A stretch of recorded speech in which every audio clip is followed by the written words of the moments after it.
Ya está transmitiendo. ¿Ya? Bueno, muy bien.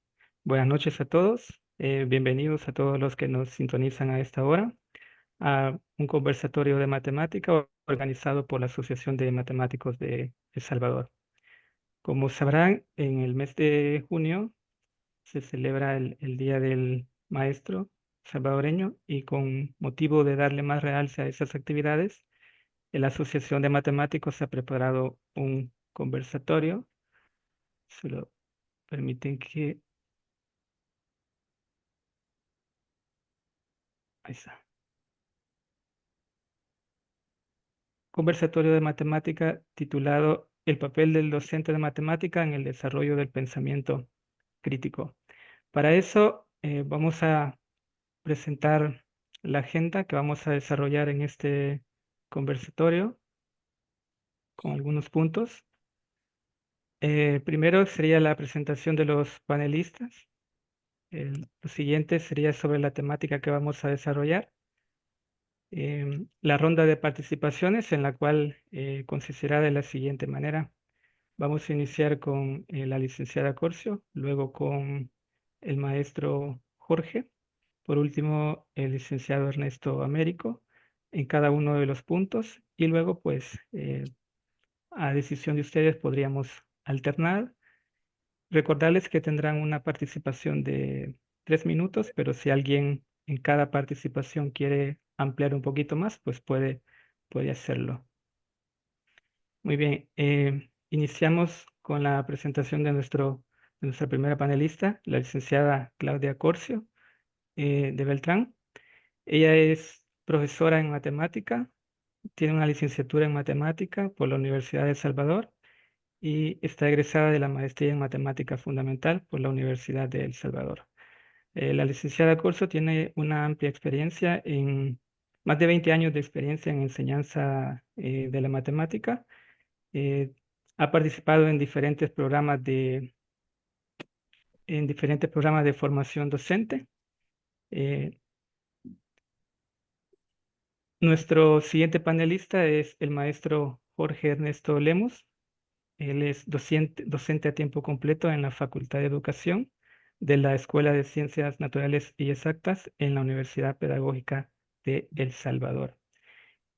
Jorge tiene un profesorado en matemática y una licenciatura en Ciencias de la Educación, opción matemática. También tiene una amplia experiencia en la formación docente tanto a nivel básico como intermedio desde el 2014, si no me equivoco, nos corrige el profesor Jorge si es así, si no es así. También tiene un diplomado en lenguaje musical y guitarra clásica. Y por último, nuestro panelista, el licenciado Ernesto Américo Hidalgo. Él también es docente de la Escuela de Matemática, docente a tiempo completo.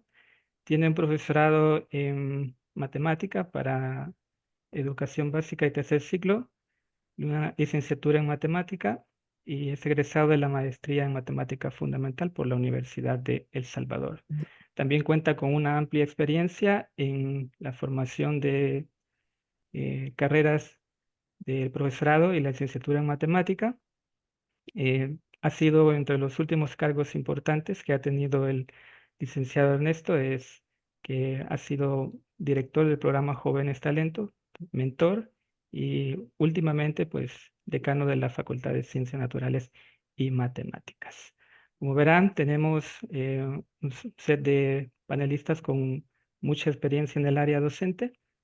Así que esperamos que para todos los que nos sintonizan, pues este conversatorio sea de mucha reflexión y que podamos conocer un poquito sobre el tema en cuestión de los métodos de demostración, sus perspectivas de enseñanza y demás. Y sobre todo, pues el papel que tiene el docente de matemática en el desarrollo del pensamiento crítico.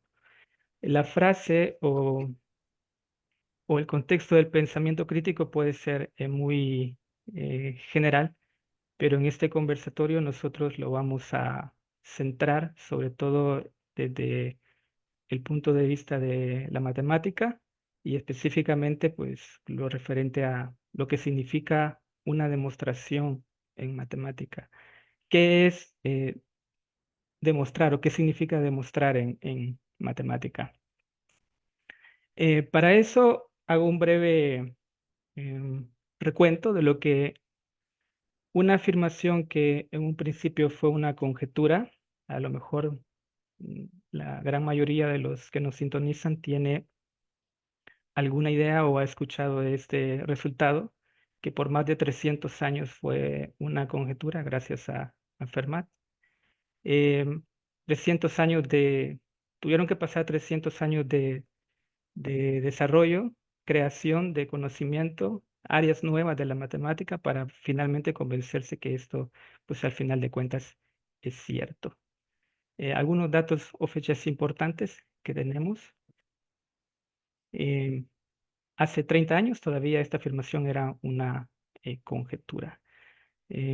Una muestra de dar a conocer el porqué de la importancia de el querer demostrar o afirmar que algo es verdadero. Todas estas ideas, tratar de estudiar desde el punto de vista de las reflexiones o la experiencia que cada uno de ustedes posee, pues nos la puedan compartir.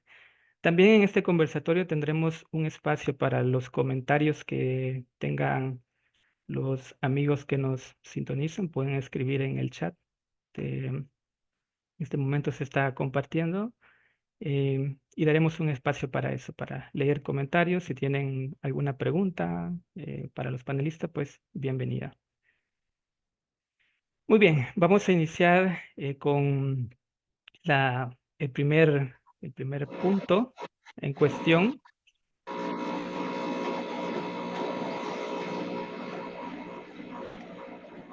Perdón, ¿si me escuchan? Creo que hay, Sí se escucha, pero hay una interferencia. me parece que hay una interferencia. Bueno, no sé.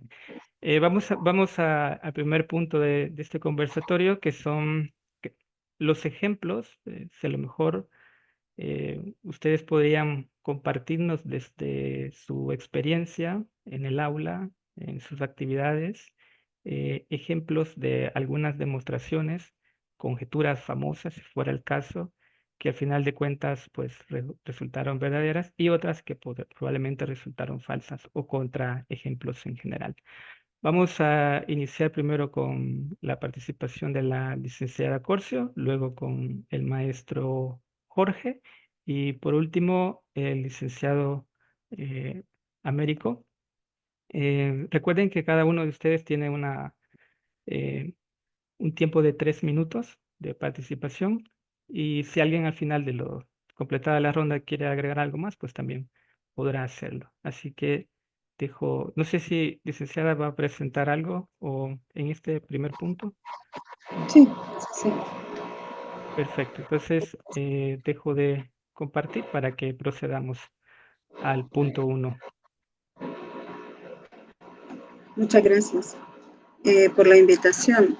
Realmente es para nosotros, pues, eh, un gusto compartir un poco de lo que nosotros tenemos en la experiencia como docentes y aprovechando, pues, enviar un saludo caluroso y felicitaciones a todos los docentes oficialmente, ¿no? Graduados de docentes, pero sabemos que también hay muchas personas que enseñan y que no necesariamente tienen un título que lo acredite, pero que es como una manera de, de compartir, ¿no? Todos los conocimientos que nosotros tengamos. Así que vaya las felicitaciones a tanto los estudiantes de profesorado como los maestros con su hermosa profesión.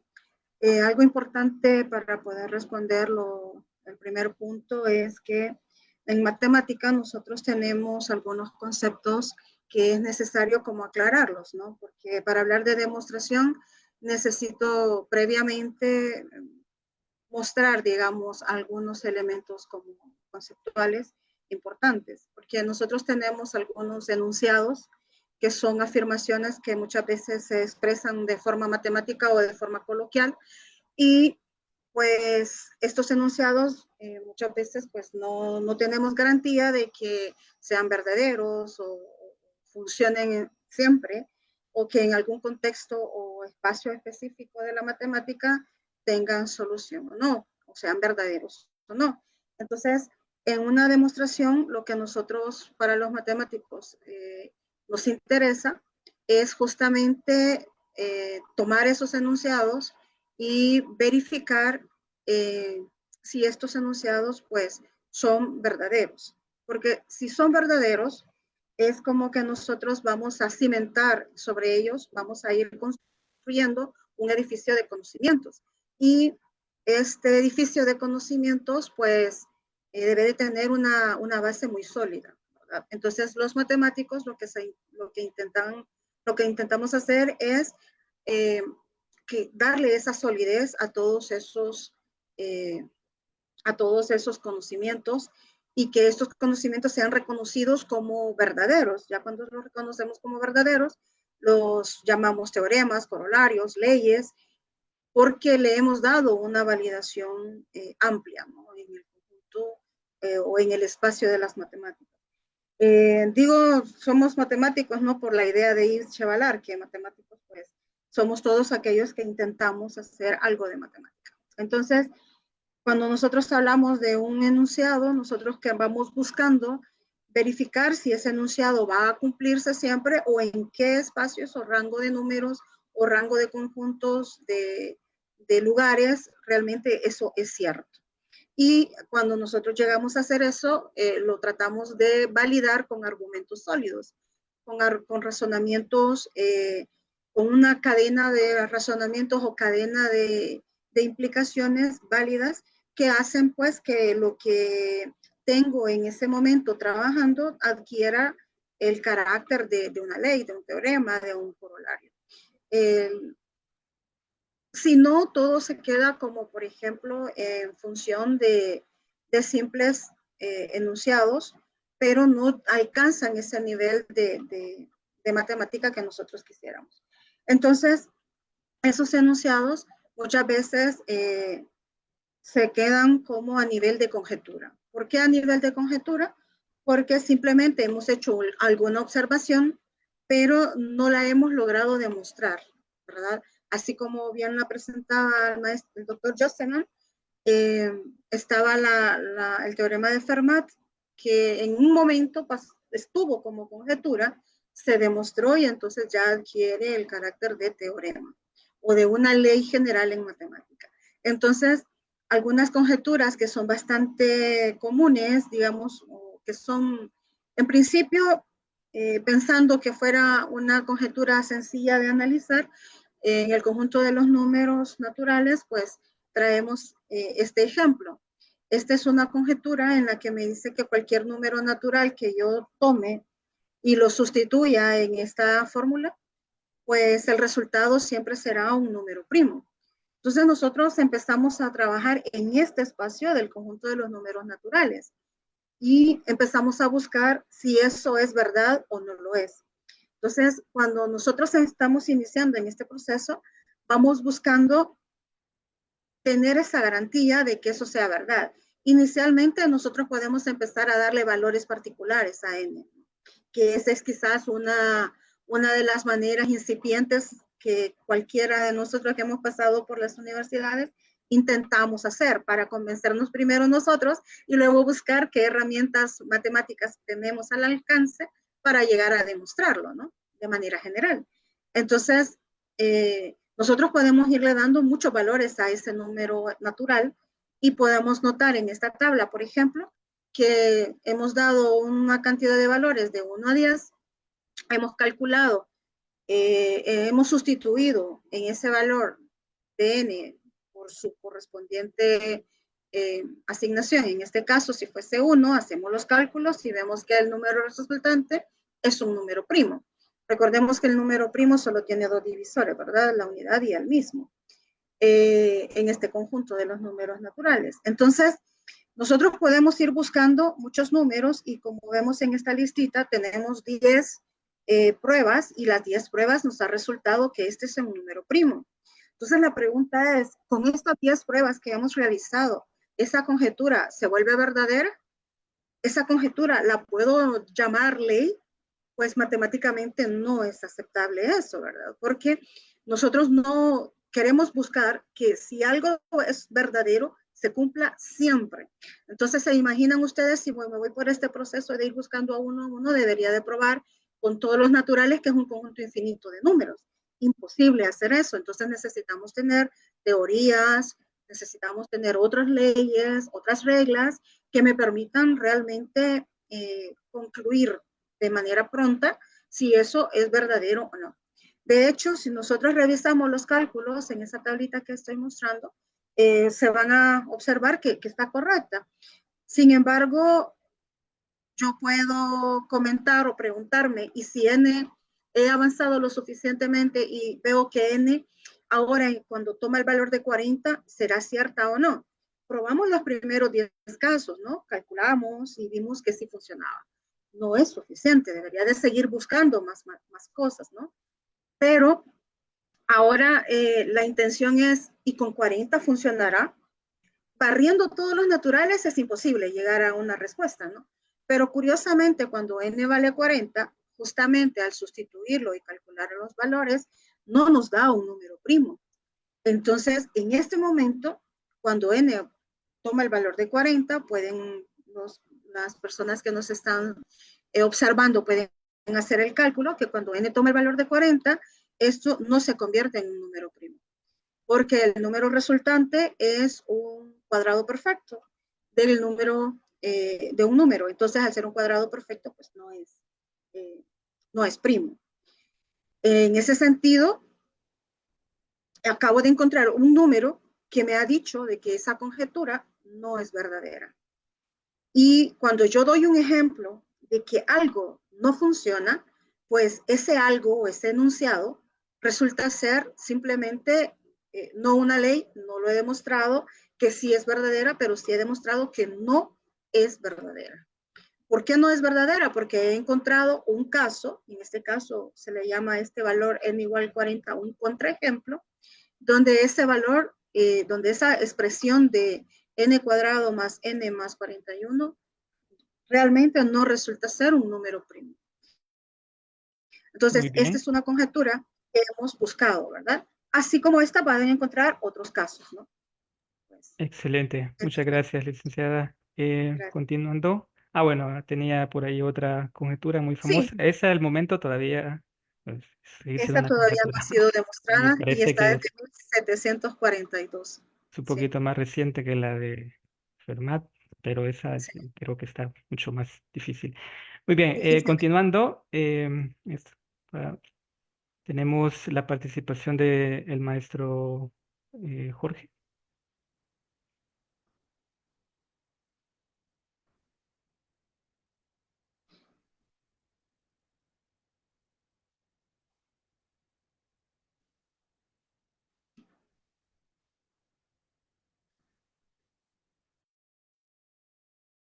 Buenas noches, ¿se escucha?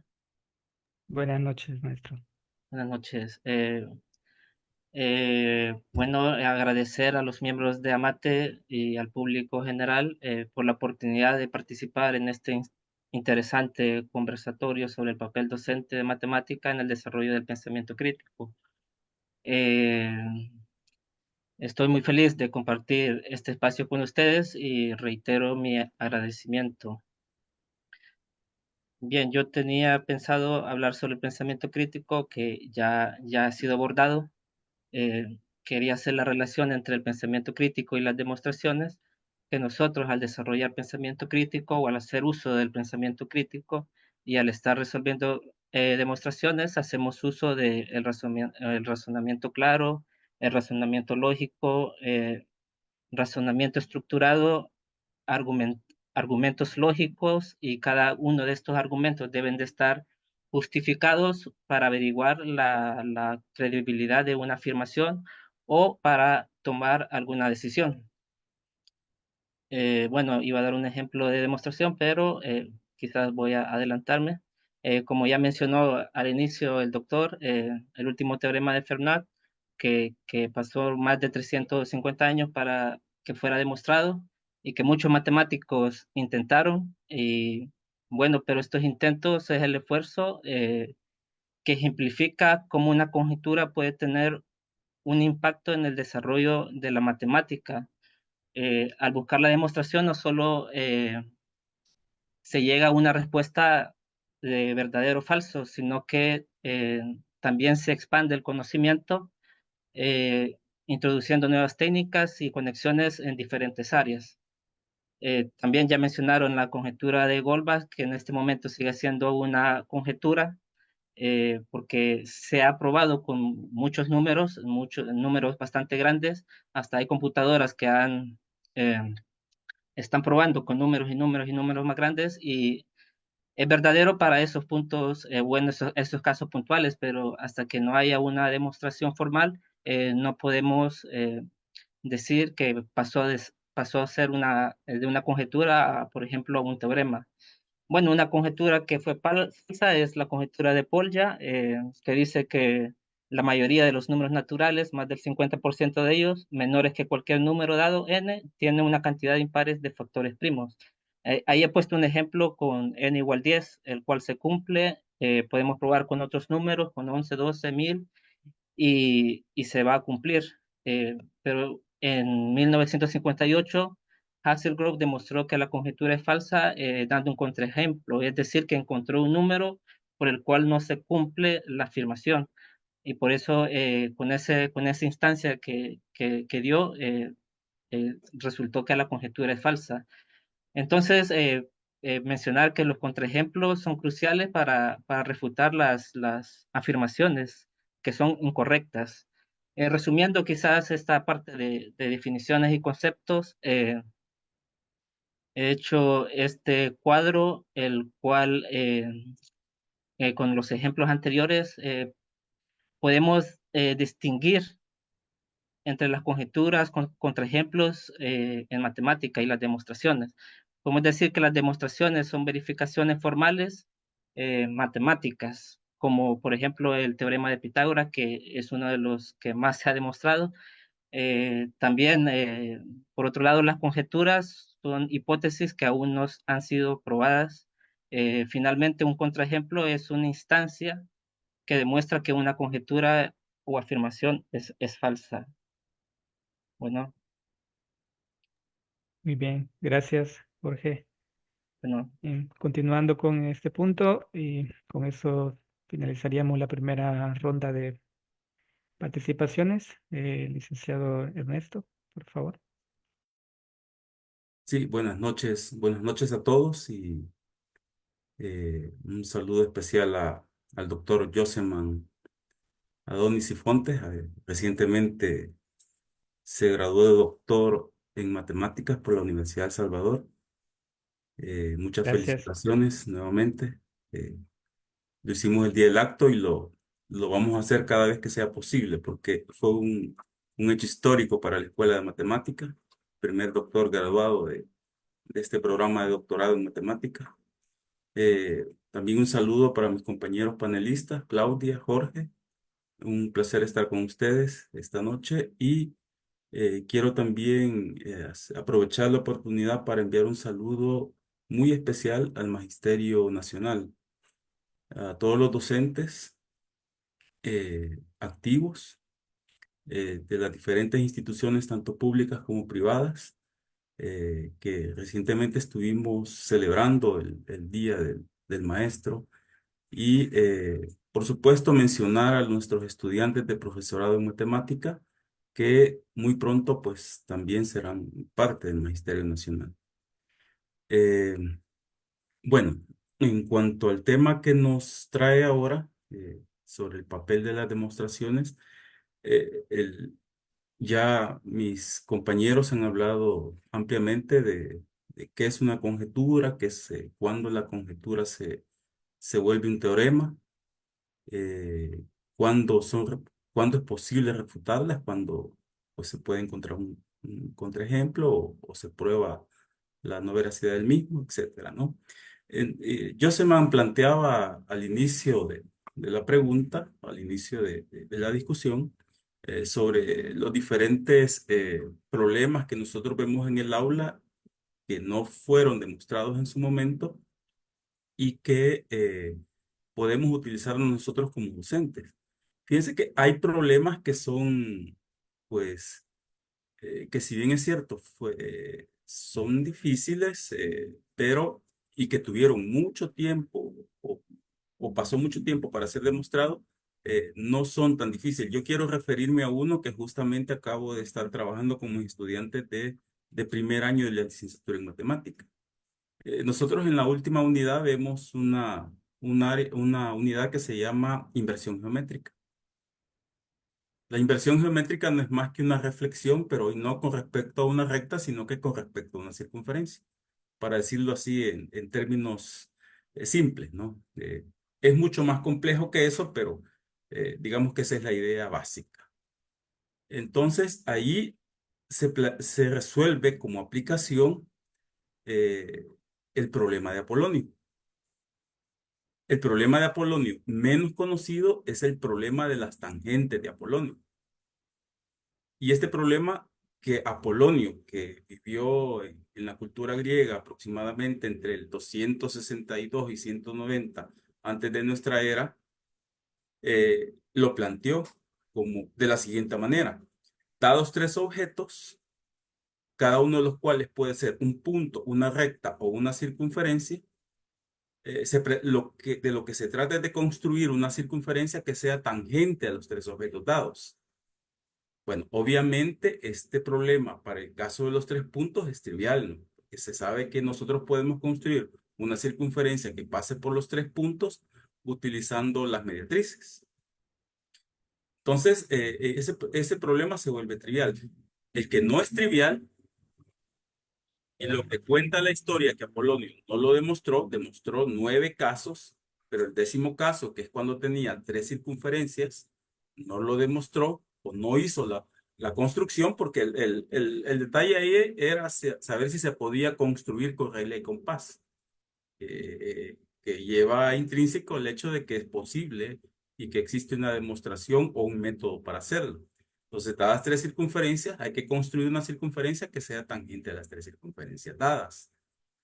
La historia no está clara de quién fue el primero, pero lo que se menciona es que con regla y compás fue Newton quien lo hizo.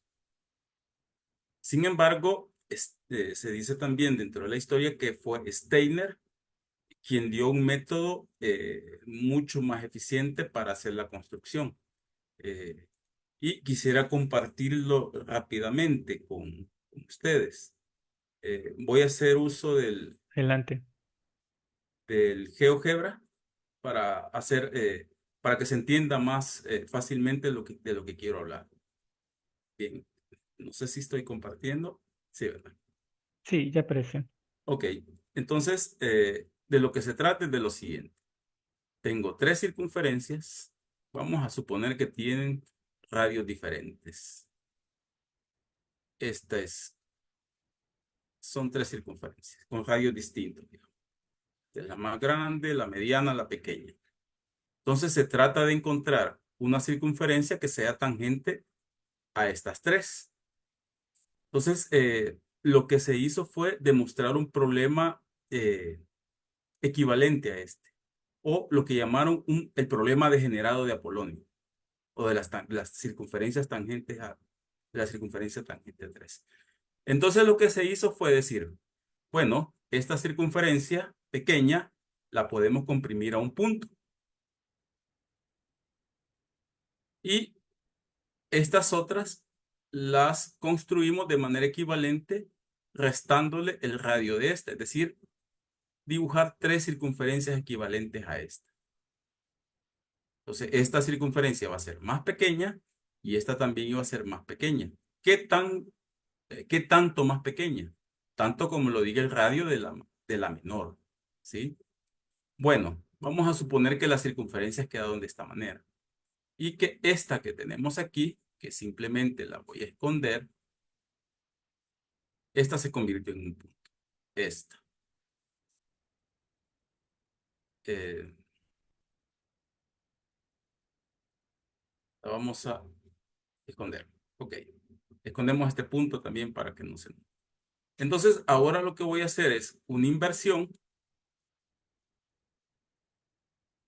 Concentro este punto, la circunferencia que comprimí, y radio cualquiera. Entonces, la inversión, las propiedades de inversión dicen que la inversión de una circunferencia con respecto a otra circunferencia que no pasa por el centro de inversión es una circunferencia. Entonces, voy a invertir esta circunferencia con respecto a esta y esta con respecto a esta. Y ahora el problema es de establecer o de trazar tangentes a estas dos circunferencias ya es conocido. Se puede hacer con relé compás. GeoGebra pues es una bendición y lo hace con un par de clics. Y me da las cuatro rectas tangentes a estas dos circunferencias. Me voy a quedar con una por cuestiones de tiempo. Solo me voy a quedar con una de ellas. Me voy a quedar con esta circunferencia, con esta recta. Ahora voy a invertir esta recta, siempre con respecto a esta circunferencia. Pues la inversión de una recta con respecto a una circunferencia que no pasa por el centro de inversión es una circunferencia que pasa por el centro de inversión. Pero como tiene la propiedad de ser tangentes a estas dos, y esas propiedades se mantienen en la inversión, entonces esta que voy a invertir va a ser tangente a esta y va a pasar por el centro de inversión, que es el punto que habíamos considerado la que había sido comprimida, ¿no? Este problema es equivalente. ¿Ahora qué hago? Pues regreso a mi problema original, las tres circunferencias, y hago más pequeña la tangente. Y entonces va a seguir manteniéndose la tangencia. Este problema fue resuelto por Steiner y gracias a este método, pues él siguió trabajando en esto y desarrolló una técnica que se llama los polimas de Steiner, ¿verdad? Que son circunferencias tangentes a dos y se pueden hacer ahí cadenas de Steiner. Este es un ejemplo de una conjetura muy sencilla que no había sido resuelta por los griegos y había quedado ahí, ¿verdad? Se supone que bueno, no se sabe realmente si Sencilla, Apolonio entre comillas. sencilla, entre comillas, porque la tecnología, porque eso se llaman los nuevos métodos que se desarrollan en matemática, la tecnología que se utilizó después es de avanzada, ¿no? De hecho, les decía yo a mis estudiantes que todo este proceso de inversión y todo esto es lo que es la base rudimentaria de lo que se conoce como la geometría hiperbólica. ¿Verdad? Ahí están haciendo ya geometría hiperbólica, de alguna manera, ¿no? Entonces, bueno, y no me quiero quedar sin mencionar el otro ejemplo que tenía de una conjetura que no ha sido resuelta, que se conoce, y muy famosa por cierto, que se conoce como la conjetura de Colás o de Colas. Y es una cosa sencillísima, muy fácil de entender, ¿no? Lo que dice es que esta conjetura lo que dice es que si yo tengo un número, eh, cualquiera natural, si es par lo divido entre 2, si es impar lo multiplico por 3 y le sumo 1. Entonces, eso me va a generar una sucesión que va a finalizar con los números 4, 2, 1 siempre. Eh, o que va a terminar en 1, si se quiere decir de esa manera. Eh, por ejemplo, bueno, no sé si tengo pizarra aquí. Vamos a ver. Sí, aquí tengo pizarra. La voy a compartir. eh, la conjetura de Colás. Entonces, como dice, tengo un número cualquiera. Vamos a darnos el número, no sé, no quiero escoger uno que me vaya a hacer ¿cómo se llama? Una cadena demasiado larga. Porque, por ejemplo, tengo miedo con el 27, que sí me acuerdo que tiene 111 elementos. Hasta 111 elementos se van a crear. Quiero ver si el 13 nos funciona. Vamos a ver. Entonces, si el 13, como es impar, lo multiplico por 3 y le sumo 1, ¿verdad? Eso da 40, ¿no? Eso da 40. Bueno, 40 es par, entonces lo debo dividir por 2, me da 20. 20 es par, lo voy a dividir por 2, me da 10. 10 es par, lo voy a dividir por 2, me da 5. Pues 5 es impar, lo multiplico por 3 y le sumo 1, ¿no? Entonces, ¿cuánto me da eso? Pues 16. El 16 es par, me queda 8. Aquí ya me da 4 y aquí ya se ve que se va a morir, ¿no? Entonces yo siempre voy a llegar a esta sucesión. Eso es lo que establece la conjetura. No ha sido demostrada. Y esta se la puede usted dar como un juego a un niño de primaria. La recomendación que hacen los Una matemáticos, adivinanza. la recomendación que hacen los matemáticos es que no se pongan a trabajar en esto, que es una pérdida de tiempo. No la puede demostrar nadie. Y estamos hablando de matemáticos de alto nivel que dan esta recomendación. De hecho, se llegó a pensar que dentro del marco de la Guerra Fría, que esta había sido una invención de los rusos para mantener ocupados a los matemáticos estadounidenses y que no se desarrollaran en otras áreas. Esa es una anécdota, ¿no? de la Guerra Fría. Así que esta conjetura, pues quería traerla, no ha sido demostrada, pero es muy interesante, muy sencilla. Entonces, cuando ustedes vean un problema matemático y que se vea inofensivo, no necesariamente lo es. Hay que tenerle miedo en todo caso. Sí, respeto Gracias, al menos, profesor. ¿no? Sí, sí, está bien. Bueno, Como comentario adicional respecto del problema que comentaba al inicio de las configuraciones de círculos tangentes, que comentaba también que están haciendo ya como algunos indicios de geometría hiperbólica, comentar también que el problema de configuraciones tangentes y buscar las transformaciones que emparejan, pues es un problema interesante en la misma y pues es la construcción de nuevos grupos, ciertas estructuras algebraicas llamadas grupos kleinianos. Así que nada más dejo ahí el comentario. Bien, gracias. Vamos a pasar al siguiente punto. Voy a compartir nada más solo para mostrarlo.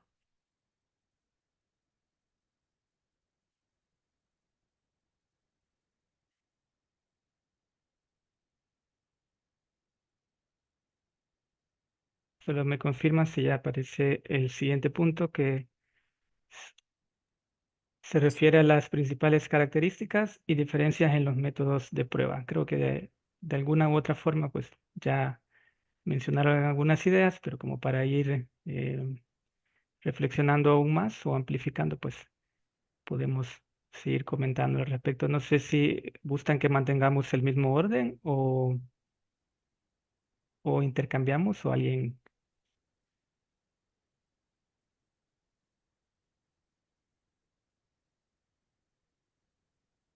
licenciada Corce, o tal vez el maestro Jorge quisiera comenzar. Buenas noches. Ese punto no se me fue compartido a mí. ¿Perdón? Ese punto no se me fue compartido a mí.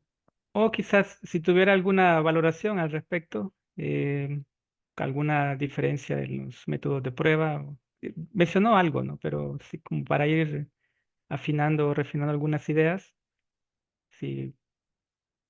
Y si no, pues, no sé, licenciado si querés, Américo si querés, lo Sí, comento o lo brevemente. comentan. Ya, o sea, ya comentaron a grandes rasgos, ¿no? Sí, como Sí. para hacer una distinción. De hecho, el maestro también proyectó algunos esquemitas ahí. Pero, si gusta, entonces, entonces doy un poquito de las ideas y complementa el muy licenciado bien, Hidalgo, si es que muy me bien, quedo corta. muy bien, muy bien. Bueno, quizás las características y formas de demostrar va a depender de los diferentes niveles de escolaridad con los que estemos trabajando, ¿verdad?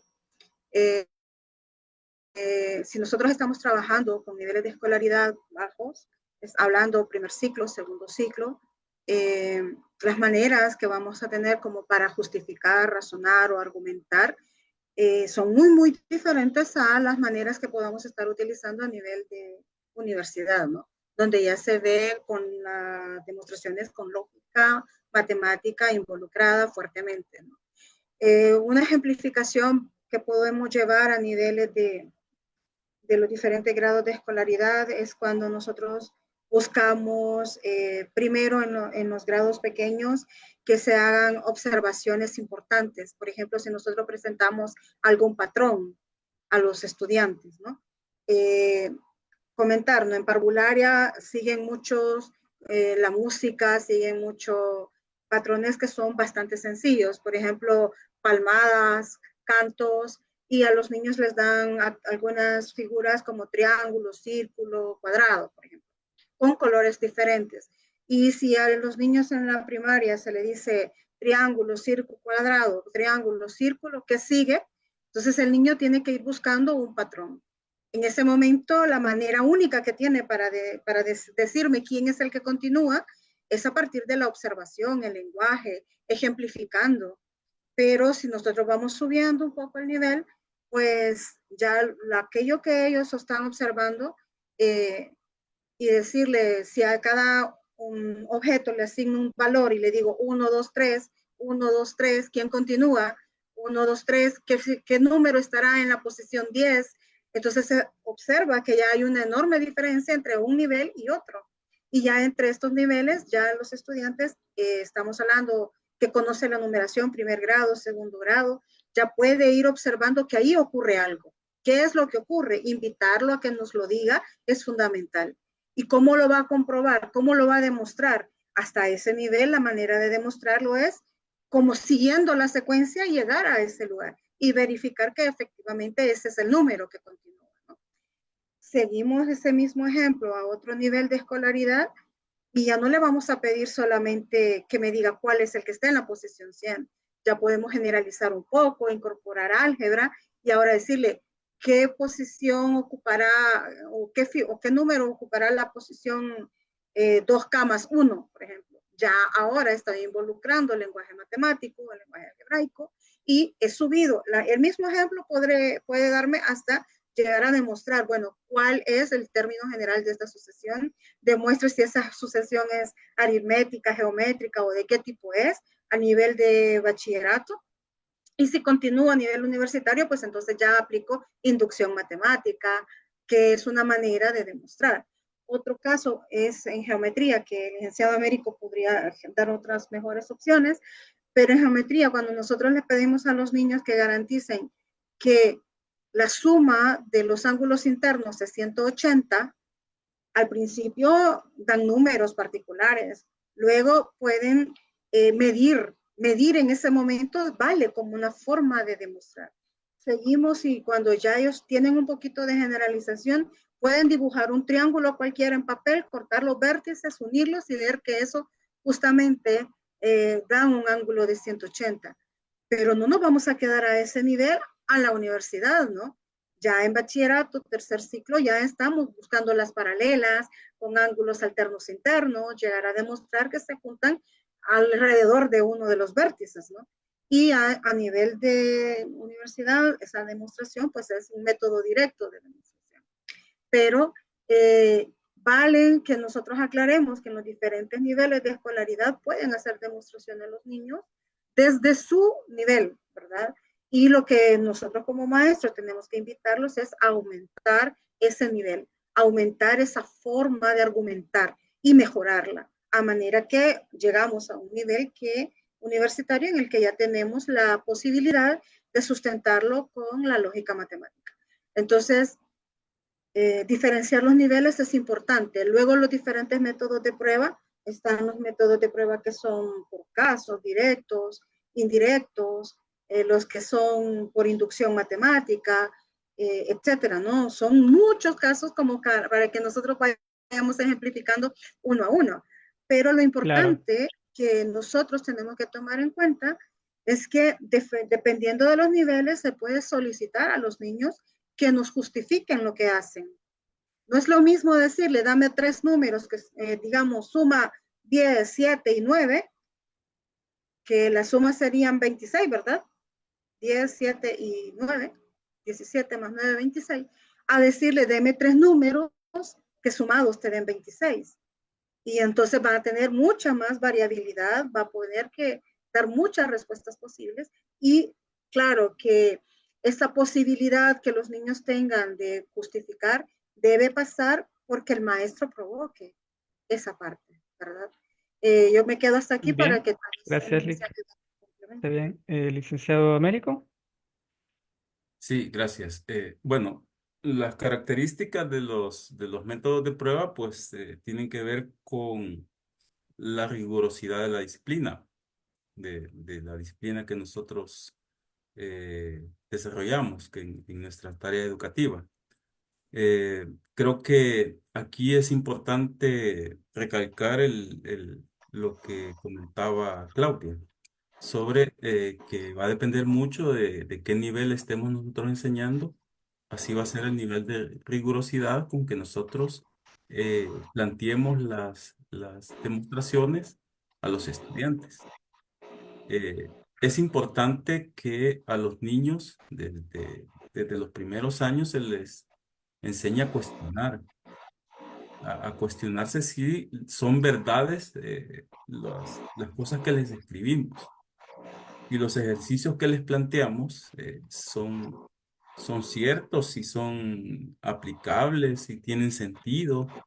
Y eso va en la ruta de lo que justamente esta disciplina le enseña al ciudadano, al estudiante o al futuro ciudadano, que es el estudiante de este momento, que es el pensamiento crítico, que vamos a abordarlo en el siguiente ítem. Pero sin embargo ya va apuntando hacia ahí, ¿no? El hecho de pensar las, eh, eh, las principales características y una de ellas es justamente el pensamiento riguroso que tiene esto de enseñar matemática cuestionando las diferentes cosas, ¿no? Pues los métodos de prueba van a depender de qué tipo de problema tengamos. Hay unos métodos que se adaptan más para unos y otros y otras cosas. Uno dirá, por ejemplo, el área que yo enseño es el área de geometría. He estado enseñando esa área por un montón de tiempo en la universidad. Y ahí se puede enseñar casi todos los métodos de prueba.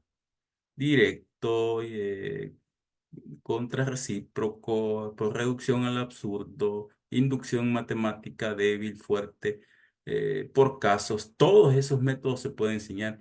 Incluso en geometría se desarrollan métodos de prueba que le llaman sin palabras, que el dibujo mismo explica la consistencia de lo que el teorema o de que lo que la proposición asegura, que son métodos novedosos y que son muy didácticos en cierto nivel de aprendizaje de los estudiantes.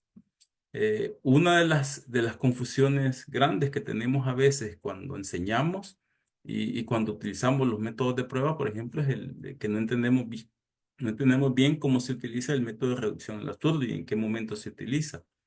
Esto creo que sí es tarea de los formadores, de los profesores, dejárselo claro a los estudiantes.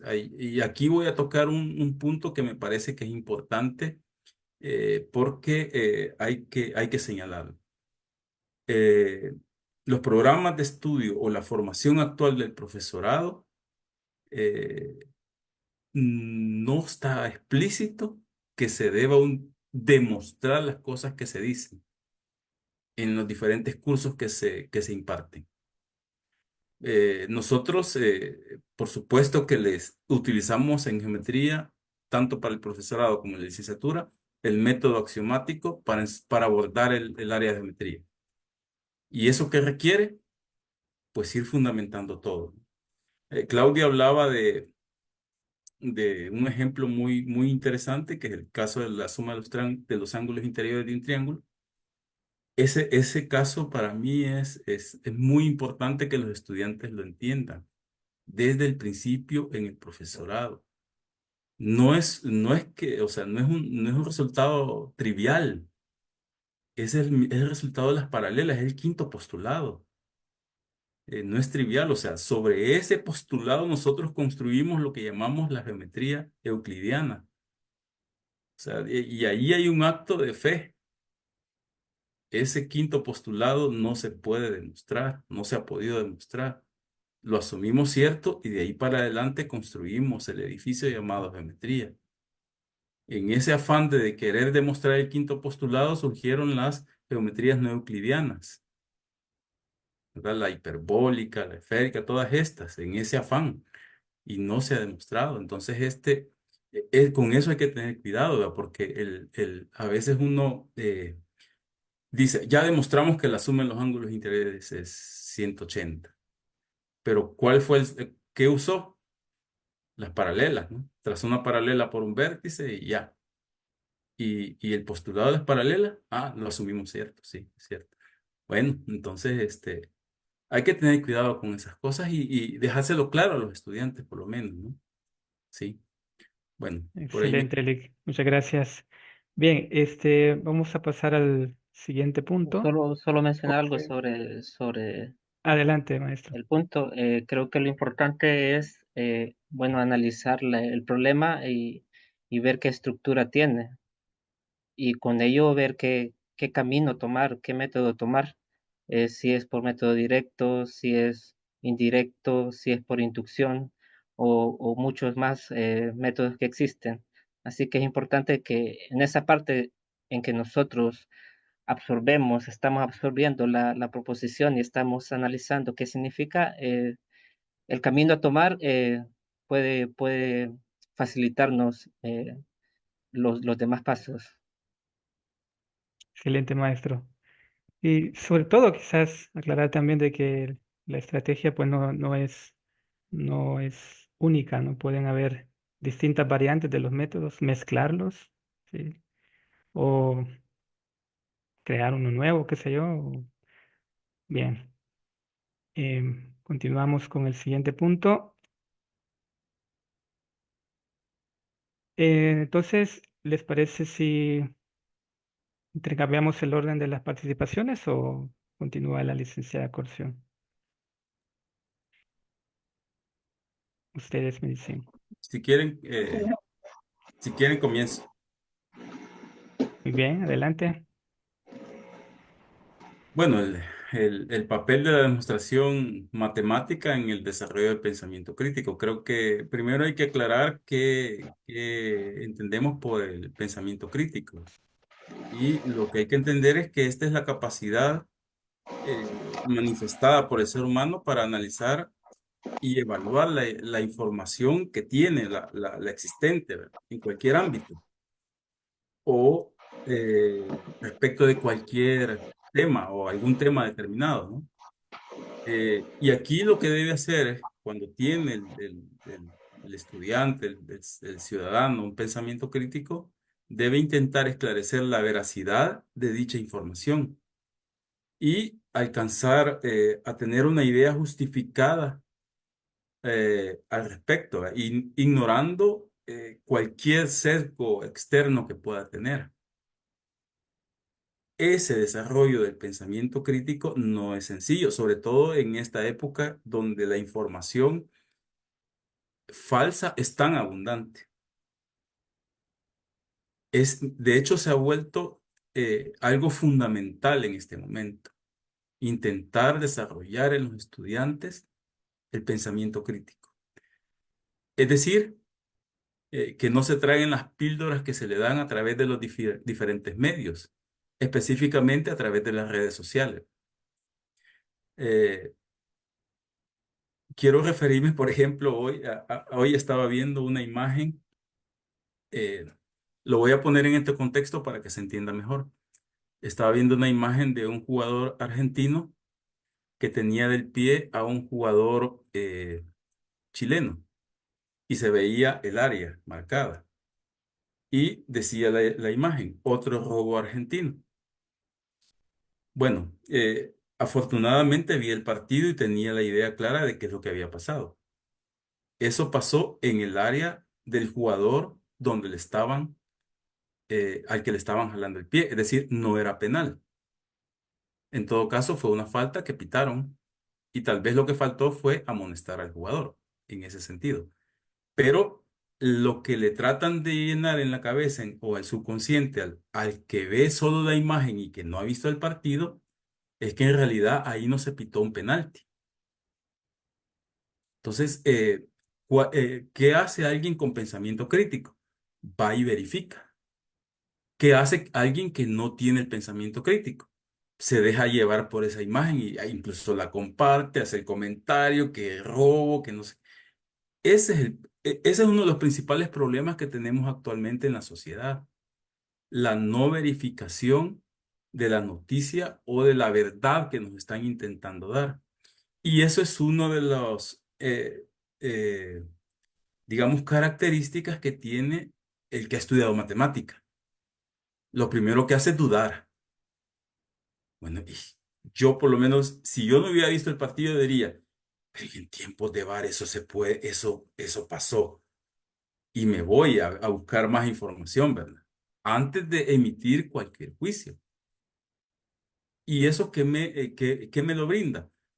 Pues parte de esto me lo brinda estos métodos de demostración, el haberme formado como alguien que demuestra proposiciones utilizando la lógica, ¿verdad? Y yo creo y esa es una de las principales armas que nos da a nosotros y que le puede dar al ciudadano la matemática, la posibilidad de cuestionarse cualquier verdad que se le presente. Entonces, por ahí me quedo para darle la Excelente, Lick. palabra al Muchas compañero. gracias. No sé, el maestro o Sí, buenas noches. buenas noches. Veamos el papel que tiene la demostración matemática en el desarrollo del pensamiento crítico. Bien, comenzaré mencionando que cuando nosotros empezamos a realizar una demostración, lo primero que hacemos es comprender qué me están diciendo, ¿verdad? ¿Qué me está diciendo la proposición? Para eso usamos distintas estrategias, nos preguntamos, nos hacemos bastantes preguntas, como por ejemplo, ¿qué me están pidiendo? ¿A qué debo llegar? ¿Qué debo de hacer para llegar a demostrarlo? Hacemos pruebas con casos puntuales, analizamos qué estructura tiene, por ejemplo, si tiene una estructura P implica Q, o si tiene otro tipo de estructura buscamos caminos o el mejor camino que me llegue a conseguir la demostración, sacamos datos de la información que me pueda brindar la proposición, etcétera. Hacemos muchas cosas para poder comprender el problema que tenemos enfrente. Luego de elegir el camino, seguimos dando afirmaciones, argumentos lógicos y cada uno están justificados. En cada paso quedamos en una demostración, nos vamos haciendo las preguntas si es verdad lo que estoy haciendo. Es, es legal, se podría decir, matemáticamente hablando, este paso que estoy haciendo. Durante la demostración también podemos quedarnos en un punto muerto que nos conlleva a investigar más, a leer los apuntes, a reforzar más mis conocimientos. Y bueno, hay una gran indagación cuando hacemos una demostración, una indagación no solo en la proposición, sino que en cada afirmación que vamos haciendo y en los conocimientos previos. Bueno, al final podemos volver al primer paso, hacemos uso de la creatividad y llegamos a la solución, o no llegamos, ¿verdad? Pero lo, lo, lo ideal sería llegar a la solución, pero si no llegamos, todo ese proceso que hemos realizado para poder demostrarlo, eso está relacionado mucho con el desarrollo del pensamiento crítico. También mencionar que este desarrollo de pensamiento crítico que nos ayuda en las demostraciones por todas esas partes que he mencionado que realizamos, claro que nos ayuda a eh, hacer mayores problemas más complejos, pero también juega un papel fundamental en la sociedad, como mencionaban, porque nos hace cuestionar si alguna afirmación hecha por alguien de la vida cotidiana es en realidad cierta. Y para eso, bueno, investigamos, argumentamos, hacemos independencia en el pensamiento, que es importante, es decir, confiar en nuestras propias acciones, es decir, confiar que el estudiante confíe en lo que está haciendo, que pierda ese miedo a afrontar algún problema, porque la mayoría lo primero que hace es muy difícil, por ejemplo, y tiene ese miedo, entonces lo importante es que tengan esa confianza. Pero quería mencionar eso, que también el desarrollo del pensamiento es fundamental para la sociedad, como mencionaba. Gracias. Excelente, maestro. Muchas gracias. Bien, continuando con el siguiente punto, solo permítame, voy a compartir la pantalla nuevamente. Quizás yo se me O podría permitir. adelante, adelante, Lick. Ah, sí, faltaba Eh, usted, ¿verdad? Perdón.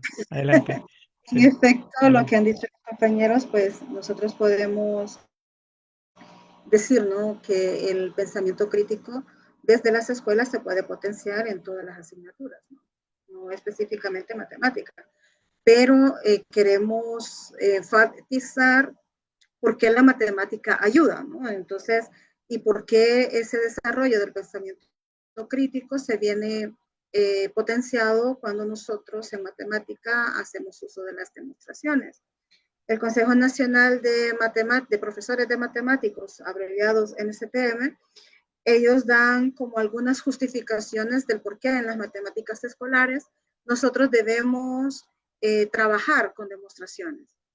Y algunas de esas situaciones que nos recomiendan, por ejemplo, que no es algo fácil, pero que sí se tiene que hacer es habituar a nuestros estudiantes a razonar todas las afirmaciones que hacen y no dejarlos como por mayoría, ¿no? Como por votación de mayoría. No porque todos piensan eso, realmente eso sea una verdad, sino que motivarlos siempre a que debe basar sus argumentos o sus justificaciones en supuestos y reglas específicas. Por ejemplo, ¿por qué esto es cierto? Ah, porque lo dice todo mi grupo de compañeros. Eso, o porque lo dice el maestro. Si no, no es así, es de habituar al niño o al estudiante en cualquier nivel de escolaridad a que razone esas afirmaciones. Porque esto al final hará lo que decía el licenciado Américo y también Jorge, el compañero Jorge, que cualquier situación de su vida cotidiana será posible que la canalice de mejor manera. Entonces, es importante entonces habituarlo. No es un trabajo esporádico que deba de ser el maestro, sino que debe de ser una pregunta habitual. ¿Por qué llegaste a esta respuesta? ¿Por qué razón hiciste esto? ¿Qué te motivó a tomar esta decisión? Pero que lo vayan razonando. Exponerlos a buscar conjeturas es otro camino que nos sugieren que nosotros podemos utilizar en nuestras aulas en los diferentes niveles, ¿no? De escolaridad. Como tercer elemento importante que nos dice este Consejo Nacional de Profesores de Matemática es, no es suficiente con que me den el argumento. Debo de evaluar ese argumento, si ese argumento realmente es válido o no. Y cuando alguien llega a obtener una conjetura, no decirle, bueno, felicitaciones, llegaste a la conjetura. O sea, es una generalización, no es una demostración. Y finalmente, buscar en la medida de lo posible esos métodos que le permitan al alumno razonar o argumentar. Y con el uso de diferentes niveles de lógica, por supuesto. Entonces, este pensamiento crítico que se apuesta en la matemática a desarrollarlo, siguiendo, digamos, utilizando demostraciones, en general no solamente ayuda en matemática, ayuda en las diferentes esferas en las que nos movemos. Sin embargo, desde la formación en matemática estamos apostándole muchísimo a que las personas adquieran esta habilidad. ¿Y quién no pasa en este momento por aulas escolares, verdad? Casi que la mayoría de nosotros tenemos la posibilidad de ingresar a una escuela. Entonces, en la escuela es donde debemos de intentar potenciar en los diferentes grados de escolaridad. Y así evitamos, como decía el licenciado Américo, tener una opinión a priori un poco equivocada, ¿verdad? De la situación. Básicamente eso. Muy bien. Gracias, Lick. Pasamos al siguiente punto.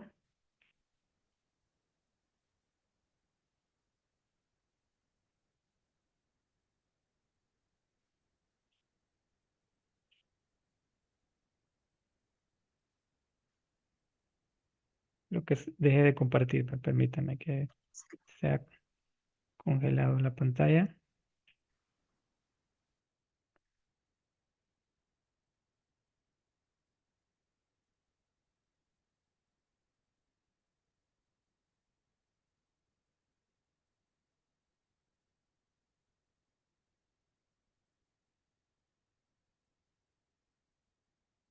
¿Me confirman si ya desaparece? El siguiente y último punto. No, no está compartiendo. Permita.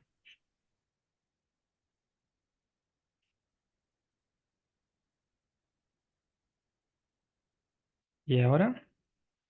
Sí. Sí. Sí.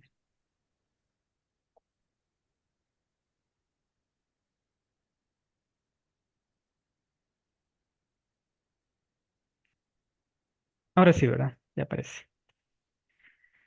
Bien, el último punto nos dice sobre la formación orientada hacia demostraciones que se imparte a los estudiantes de profesorado en matemática. Aquí particularmente, pues, sí más enfocados al quehacer en las actividades del profesorado en matemática. Así que, no sé, quién quisiera comenzar con su participación para este punto. Si quieren, comienzo yo. Adelante, maestro. Bien, voy a mencionar el rol docente general que se encuentra. Por ejemplo, es crear un entorno propicio para el aprendizaje del estudiante, estimular la curiosidad e interés de los estudiantes. El uso de métodos de enseñanza tiene que ser variados, tiene que haber una retroalimentación constructiva, en diseñar las evaluaciones que sean justas, analizar los resultados y otros, hay muchas, ¿verdad? Características del rol. En matemática, bueno, en esos roles que del docente va implícito como el rol del docente de matemática, que debe ayudar a los estudiantes a desarrollar la capacidad matemática, fomentando el razonamiento lógico, la comunicación y la resolución de problemas. Bueno, para lograr todas esas características en los futuros docentes, eh, es necesario que los estudiantes vayan más allá de aplicar una fórmula o realizar operaciones concretas o quedarse únicamente con un conocimiento superficial. Es necesario que ellos comprendan la importancia de profundizar e indagar en, bueno, en el conocimiento, que tengan la iniciativa, que es bastante importante, de investigar de manera autónoma, a cuestionarse sobre las afirmaciones que hace el docente y, bueno, y las afirmaciones matemáticas de lo que leen, de lo que otra persona diga, de lo que las redes dicen, etcétera, ¿verdad? Es importante que los futuros docentes comprendan la importancia de la resolución de problemas. Bueno, claro que para el desarrollo del pensamiento crítico, ya que ellos son los futuros maestros que van a ir a los diferentes niveles de educación. Eh, no sé si esto es una opinión un poco personal, no sé si me corrige la licenciada, pero creo que muchos docentes a nivel de tercer ciclo y bachillerato omiten hacer demostraciones matemáticas y esto creo que se debe a un montón de factores. Puede ser que sea más práctico enseñar la fórmula, tanto para el estudiante como para el docente. También puede ser que el docente vea el desinterés que muestran los estudiantes y no vea necesario realizar esa demostración. O puede ser que el programa sea bastante extenso, entre otros factores, ¿verdad? Pero si en los profesores se crea una cultura de resolución de problemas, se puede ir cultivando ¿cómo se llama? Se puede ir cultivando esta herramienta, que es una herramienta desde los niveles básicos, tercer ciclo y bachillerato. Así cuando lleguen a la universidad, cuando ya sean adultos, por ejemplo, o los que no vayan a la universidad lleven ese desarrollo junto a todos los beneficios que conlleva tener el pensamiento crítico. La mayoría de estudiantes del profesorado de matemática no traen esas habilidades y es claro también que realizar demostraciones es una de las etapas más complejas en el aprendizaje de la matemática. Es una de las etapas como mayores. Se debe de pasar por un desarrollo previo de conocimiento también mental. Eh, los programas de estudio de las materias de primer ciclo que se imparten en el profesorado de matemática, como geometría 1, aritmética, álgebra, conducen a realizar estas demostraciones desde casi el inicio del curso. Y me parece que eso está súper bien. Los docentes de educación superior estamos obligados a realizar demostraciones y lograr ese aprendizaje en los estudiantes. Eh, bueno, con la experiencia, la mayoría de estudiantes huyen de las demostraciones porque las sienten muy complejas, porque no las entienden, perdón. Eh, y bueno, muchas veces se ven angustiados y estresados, no están disfrutando de su estudio, sino que se ven angustiados y estresados. Al final se quedan con un estudio de la parte mecánica. Es claro que es un reto para el estudiante y para el docente lograr ese aprendizaje. El docente debe de comprender que los estudiantes en ese nivel de primer ciclo no están en una etapa superior para comprender de inmediato las demostraciones. Y se debe buscar métodos para comenzar a crear esa cultura en la resolución de problemas. Y los estudiantes deben de comprender que las materias o esta carrera de matemática deben de estudiar más, deben de adquirir ciertas habilidades, tienen que buscar el mejor método de estudio que ellos tengan y deben de investigar, ¿verdad? Investigar, leer, etcétera. Para finalizar, el pensamiento crítico en sí es poder cuestionarnos sobre una verdad y tener argumentos lógicos para tomar decisiones. Es importante que no solo en matemática o en la materia de matemáticas se usen este tipo de métodos, como es el método de demostración, eh, ya que en otras materias se podría implementar, ¿verdad? Si bien las demostraciones requieren un rigor y todo lo que conlleva realizarla nos ayuda al desarrollo del pensamiento crítico, pero este no solo se queda para solucionar un problema matemático, se debe de llevar a la sociedad y tener personas que no digan, bueno, sí a todo, por ejemplo, en una afirmación como el ejemplo que dio el licenciado, o en una afirmación de un político, no tomarlo como una verdad absoluta. Hay que buscar datos, analizar, argumentar, buscar falacia, investigar y luego tomar nuestras propias decisiones. Tener un pensamiento independiente. Bueno, ya lo mencionaron más en esta época donde nos bombardean de información eh, por muchos lados, ¿verdad? Bueno, Muy gracias. bien, muchas gracias, maestro. Continuando con las participaciones, no sé, licenciado Américo o licenciada Corcio, ¿quién quiere continuar? Bueno, si quieren, continúo. Adelante. Bien, una de las cosas que comentaba en una de las participaciones que tuve anteriormente es que los programas de formación de docentes de matemática en sus sílabos, digamos, o en su programa, en los programas de estudio específicos de las asignaturas, no destacan el método que se debe utilizar para abordar la asignatura. Es decir, yo puedo dar el curso de geometría de varias maneras. Puedo enseñar el teorema de Pitágoras, por ejemplo, de varias maneras. Puedo solo dar el enunciado del teorema de Pitágoras y el enunciado más conocido por todos, que dice que en todo triángulo rectángulo, el cuadrado de la hipotenusa es igual a la suma de los cuadrados de los catetos. Y de ahí ejemplos. Y se acabó el tema. O enunciar ese teorema, tal como lo acabo de decir, y demostrarlo. Pero no quedarme solo ahí, sino que también decirle a los estudiantes, este teorema admite el recíproco, que es una parte que generalmente no se da. Es decir, que si usted tiene un triángulo donde el lado mayor, el cuadrado del lado mayor es igual a la suma de los cuadrados de los dos lados menores, entonces ese triángulo es rectángulo. Y ya amarra el famoso teorema de Pitágoras en su amplitud y lo demuestra. Y si lo demuestra, a ese estudiante difícilmente se le va a olvidar que para aplicar el teorema de Pitágoras debe hacerlo en un triángulo rectángulo.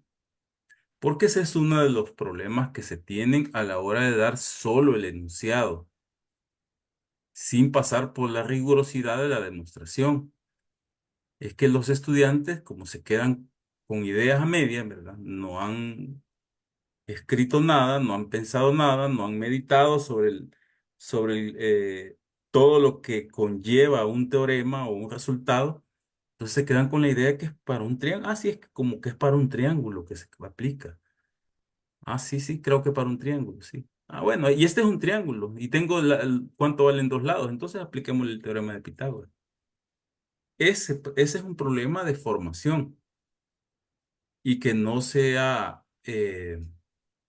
digamos, no se ha abordado de manera correcta el tema, tanto como acabo de decir, en su directo como en recíproco. Fíjense que ahora hice un examen parcial a los estudiantes de primer año, en donde les puse, era el tema, uno de los temas que estaba hablando era cuadriláteros cíclicos, también inversión geométrica, pero tenía un problema muy bonito. Tenía tres circunferencias que se intersectaban en un punto las tres y 2 a 2. Y había que demostrar que había, y así se decía el problema, demuestre que los puntos X, Y, Z son colineales. No es un teorema, es un problema, pero en el problema le pido demuestre. Y le estoy enseñando cómo se demuestra un problema, no solo cómo se resuelve. O sea, en la demostración en la solución va implícito una demostración, ¿verdad? Eh, y ese es el camino para formarlo eh, en cómo se demuestra matemáticamente. ¿Y qué tenía que hacer? Pues simplemente argumentar que habían tres cuadriláteros cíclicos. Y como casi era una prueba visual, ¿no? Sin embargo, tenían que verlo, porque esa es parte de la complejidad de la geometría, específicamente hablando, que hay que ver las cosas, hay que imaginarlas, hay que ver dónde están las... Y en el caso más extremo, siempre les digo, hay que hacer el trazo que ilumina la solución. Y en eso, pero todas las soluciones, aunque sea la metodología sea por resolución de problemas, es importante que los estudiantes argumenten cada uno de las aseveraciones que hacen matemáticamente. Eso creo que es muy importante y es clave en la formación de los estudiantes del profesorado, ¿verdad? Porque ahí ganamos un montón de cosas. El desarrollo del pensamiento crítico, que es lo que nos tiene aquí, pero también la posibilidad de que el estudiante abra su mente a otras formas de resolver un problema. Y eso generalmente alguien que solo da la fórmula, no va a aceptar una solución que no es la suya o que no es la que vio. Y eso es parte del desarrollo del pensamiento crítico que te la da una formación del profesorado haciendo uso de demostraciones, haciendo uso de la prueba, de la lógica, ¿verdad? En su formación. Bueno, por ahí Excelente. veo con esas ideas. Bien, básicamente estaríamos de acuerdo en que no basta solamente conocer la fórmula, hay que entenderla, su origen y pues explotarla, ¿no? En todo caso. Bien, gracias, Lick. Licenciada Corcio, ahora sí, creo que adelante. Bien, a manera de resumen, ¿no? Después de hablar todo lo que necesitamos hacer con para destacar el pensamiento crítico en los estudiantes, que lo debemos de hacer en todos los niveles de escolaridad, que debemos de utilizar esa invitación, invitar a los niños a justificar en todos los niveles, niños y no tan niños a nivel universitario. Está claro entonces que la formación de maestros tiene que ser sólida en este campo, ¿no? En hacer demostraciones. Ahí decía, no puede enseñar a resolver problemas quien no es un resolutor de problemas. No podemos enseñar a demostrar si no podemos demostrar. Entonces la formación de los docentes debería de estar con una fuerte componente de lógica, matemática y demostraciones. Ahora, quizás si lo vemos así, muchos maestros podemos cuestionar, ¿no? Yo no necesito entender una demostración, necesito enseñar esto. Pero en la medida en que nosotros logramos comprender el funcionamiento general de ese teorema, de esa ley, nosotros podemos tener mejores ideas para poder abordar eso con los estudiantes en los diferentes niveles de escolaridad. Podemos utilizar estrategias distintas para que estos estudiantes, para que nuestros estudiantes puedan de alguna manera motivarse a justificarnos lo que hacen. Entonces, es necesario, no solamente porque tiene que irlo a enseñar, es porque nos abre un campo un tanto más amplio para poder buscar estrategias de cómo enseñar. Entonces, o de cómo presentar una actividad al estudiante para que sea una actividad distinta y que le permita comprender lo que nosotros vamos buscando. Entonces, hay una doble intencionalidad. Formar mejor al maestro en la parte de demostraciones para que su función ante los estudiantes también se vea mejorada. En cuanto a los docentes, ¿no?, que estamos formando actualmente, está claro que hace falta una componente de lógica matemática en nuestros programas. Esta componente, de diferentes maneras, los docentes, al menos en la Universidad de El Salvador, lo intentan incorporar en cada uno de los cursos. Así, por ejemplo, en el curso de aritmética, el docente se toma 2 o 3 semanas como para inducir un poco cómo demostrar. Lo mismo se ejemplifica en geometría, ¿no? También se invierte tiempo para explicarle a los estudiantes qué es una implicación, cómo se pueden demostrar, qué le llama hipótesis, qué es una tesis, qué es lo que buscamos hacer. Invertimos tiempo en eso. Y en la parte de didáctica de la matemática igual, se fortalece ese campo porque una demostración, más ahora como comentaba el licenciado Américo, hay muchas demostraciones que son visuales, cómo esas demostraciones visuales pueden invitar a los estudiantes también a pensar de manera más amplia.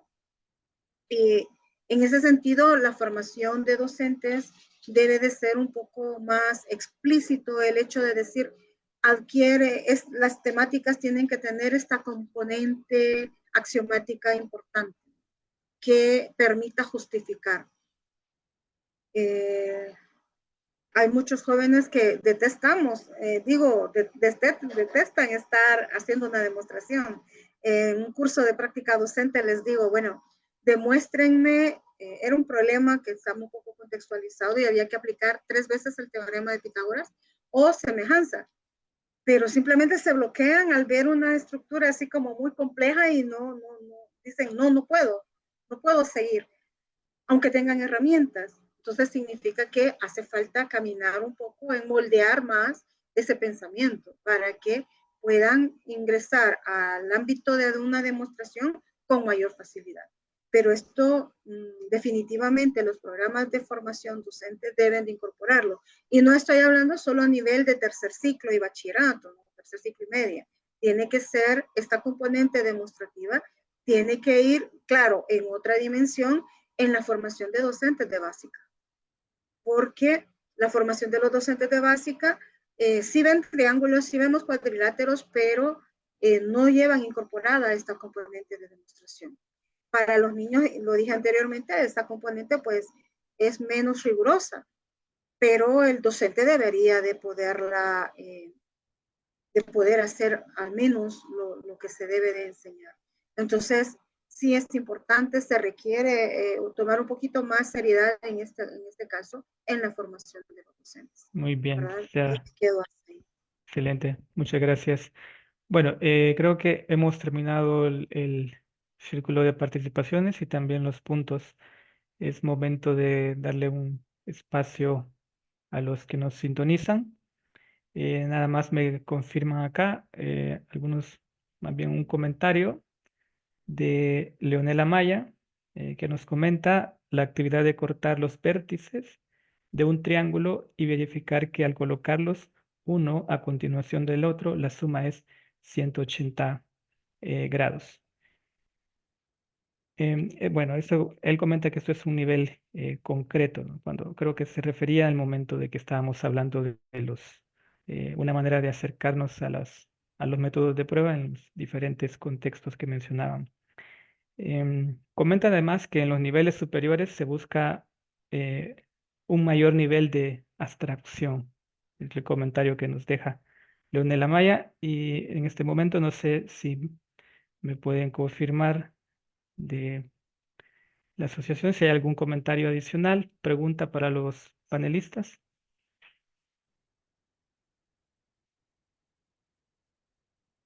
¿No? ¿No hay preguntas o comentarios adicionales?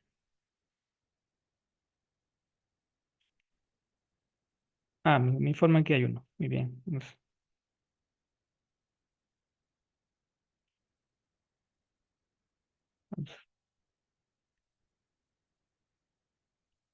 Nos comentan además que, en mi opinión, los docentes en las universidades deben actualizar su modelo de enseñanza y adquirir una metodología de carácter internacional, ya que en Internet hay muchas clases de doctores en matemáticas del ITM y explican de una forma que inducen al estudiante a interesarse más en la matemática.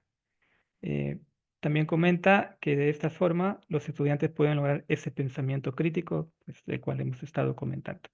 Esa es una participación a cargo de uno de nuestros seguidores en Facebook, Guillermo Mejía. Vamos a dar un par de segundos más por si espera si hay alguien más que quiera comentarnos o alguna pregunta para los panelistas. Si no, pues yo creo que a forma de resumen, de manera breve, podríamos cerrar con alguna reflexión en cuanto al papel del docente de matemática en el desarrollo del pensamiento crítico. Ustedes me indican el orden o cerramos como se inició. Bueno, se gusta la reflexión que Adelante. deja, gracias, es que en este proceso que no es fácil, digo no es fácil porque muchas veces encontramos una piedra muy grande como obstáculo, ¿no? Está claro que la perseverancia que tenga el docente eh, es fundamental en seguir trabajando porque él está convencido de que es necesario que nuestros estudiantes justifiquen todo lo que hagan y demuestren sus aseveraciones. Si estamos convencidos en ello, pues entonces la perseverancia no va a morir, ¿verdad? Y la invitación es a que si estamos claros que este es un método, haciendo demostraciones, pidiéndole a los estudiantes que justifiquen sus formas de actuar ante un problema o una situación particular, no necesitamos de seguirles invitando a que lo hagan. Porque con frecuencia lo que se da es que involucro, por ejemplo, una metodología distinta de trabajo en el aula y no encuentro la receptividad que yo deseo. En ese caso, lo más fácil pues es decir, bueno, ya no lo hago y simplemente me mantengo en lo que hasta este momento he hecho. Pues esa es la posición quizás más cómoda, más fácil de tomar. Lo invito a que tome ese reto de utilizar realmente actividades y situaciones que inviten al estudiante a pensar distinto, porque si como docente estamos claros de lo que queremos, pues no vamos a desfallecer en ese recorrido, ¿no? Ya sea que tumbe una vez, 2 veces, 3 veces, 4 veces. Mi experiencia con tercer ciclo, estuve trabajando en una escuela en un pueblo en el norte de San Salvador y pues los niños venían acostumbrados a que el profesor les daba la clase y luego le colocaba 5 o 10 problemas. En ese mismo momento se los calificaba y 10, 9, 8, 10, 9, 8. Cuando llegaron conmigo ya al séptimo grado, los niños, el primer, así como admiración que tuvieron es que yo ya no les colocaba 10 problemas o 10 ejercicios en una tarea. Yo les llevaba guías de trabajo en donde haz esto, continúa con esto, qué observaste, explica por qué hiciste esto, etcétera, etcétera. Decían, esto no es matemática. Preguntas como, por ejemplo, para niños de séptimo que me proporcione infinitos números que sumados me den un total de 0, por ejemplo. Esas eran preguntas que para ellos no tenían solución. Fueron 6 meses intensos de trabajar de enero a junio con esta forma con los niños. Pero luego de junio, estos niños ya adquirieron hábitos diferentes, ya estaban acostumbrados a que cuando yo llegaba ni a Claudia, ¿y ahora qué trae? Mire, pero esto que he hecho lo hice de esta manera, este es mi argumento, pero él lo ha hecho de otra manera y tiene otra respuesta. ¿Y por qué razón tiene otra respuesta si creo que lo que él también está haciendo es correcto? Llegar a ese nivel de discusión con niños tan pequeños es un éxito para mí, porque luego el proceso sigue como más fácil, porque ya adquirieron algún hábito, el hábito de justificarse a sí mismo y a los demás. Y eso es el primer camino, ¿no? El primer paso para poder hacer un pensamiento más elaborado. Entonces, en mi experiencia, digo, sí, fueron 6 meses intensos, pero que al final rindió fruto, ¿no? Entonces yo estaba convencida que ese era el camino que tenía que seguir con los niños y hasta que lo logré. Finalmente Excelente. fue una situación muy importante porque me terminó de convencer, ¿no? Que ese camino era lo que yo tenía que seguir y que estaba en lo correcto. Eso fue una experiencia que fue más dura con octavo y noveno que con séptimo grado. Lógicamente, si a la primera vez que llevaba una actividad, por ejemplo, una resolución de problemas, y que no tenía nada que ver ese problema con el tema que estábamos desarrollando, hubiera desistido después que solo uno me resolvía los problemas, al final de ese periodo que tuve 3 años a ese grupo, no hubieran tenido el nivel de avance que tuvieron, porque al final, en tercer ciclo, ellos eran posibles resolver situaciones que estaban planificadas para bachillerato y ellos lo lograban hacer. Entonces, creo que si el maestro está convencido de que ese es el camino, pues no va a alejarse de él y va a ser todavía más perseverante, ¿verdad? Muy Entonces, esa bien. es la invitación, a no Muchas desfallecer. gracias. Excelente. Muchas gracias, Lick. Continuamos con el maestro Jorge con su reflexión final. Sí, quizás me quedo, bueno, estoy de acuerdo con la licenciada que hace falta en el programa de profesorado esa parte de demostración y de lógica que no está incorporada. Eh, Me quedo que hay que crear una cultura en los futuros docentes de resolución de problemas. Eh, Se escucha sencillo, ¿verdad? Pero es difícil lograrlo, como mencionaba la licenciada, desde los niveles de básica, tercer ciclo y bachillerato, y que todos los bachilleres salgan con ese desarrollo del pensamiento. Entonces, mi reflexión es que hay que ir creando nosotros como docentes de profesorado esa cultura de resolución de problemas. También hay que aceptar que no es cosa fácil las demostraciones para ellos por el nivel que traen, por las etapas del desarrollo que ellos tienen, Pero un país con pensamiento crítico es bastante poderoso, ¿verdad? Entonces me quedo que hay que desarrollar no solo en los estudiantes de matemáticas, sino que en toda la población un pensamiento crítico para cuestionarnos y poder llegar a las mejores conclusiones. Gracias por la Excelente, invitación. muy Gracias. bien. Adelante, Américo. Gracias. Voy a intentar ser breve. Mi reflexión final quizás sea, primero, en general para el gremio, que no nos demos por vencidos sobre la importancia de educar bien a nuestra sociedad o a los futuros ciudadanos de nuestra sociedad. Importante que, que tengamos claro el papel del docente. El docente es un modelo del grupo de estudiantes que tiene enfrente. Y en tanto modelo es importante que el estudiante lo vea leer, lo vea formarse, lo vea con sed de conocimiento, etcétera. A los futuros docentes, que son nuestros estudiantes de las universidades, eh, los invito a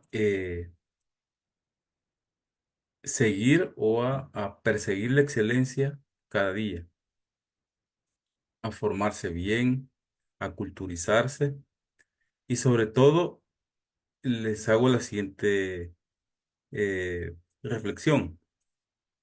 En la universidad nos enseñan un poquito de conocimiento matemático, no todo el que van a necesitar para la práctica diaria en la docencia. La docencia, el profesorado es un oficio que se aprende en el aula.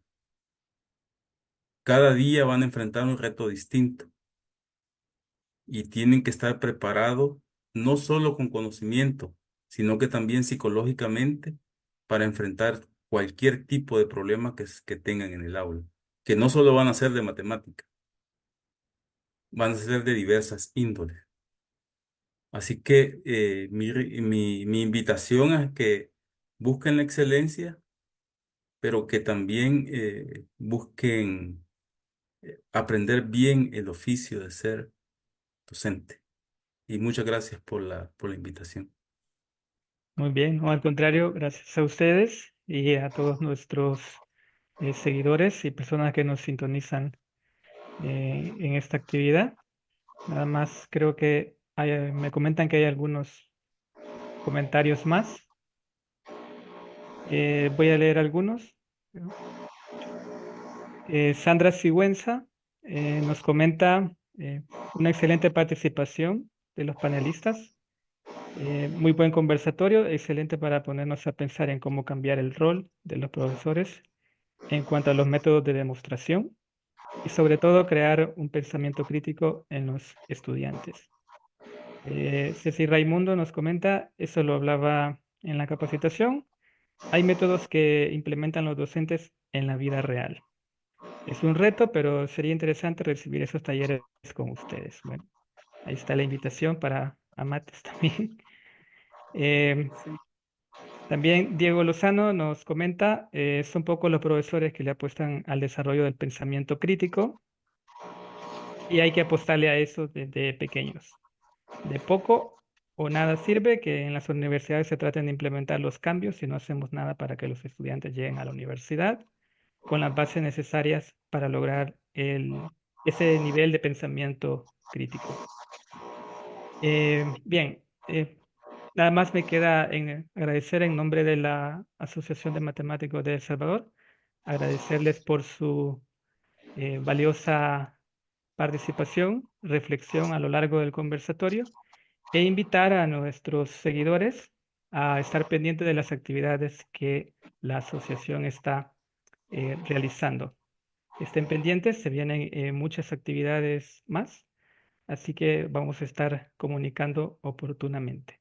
Así que pues nada, buenas noches a todos. Gracias una vez más y que descansen. Buenas noches. Buenas noches. Adiós, buenas noches, muchas gracias. Bueno.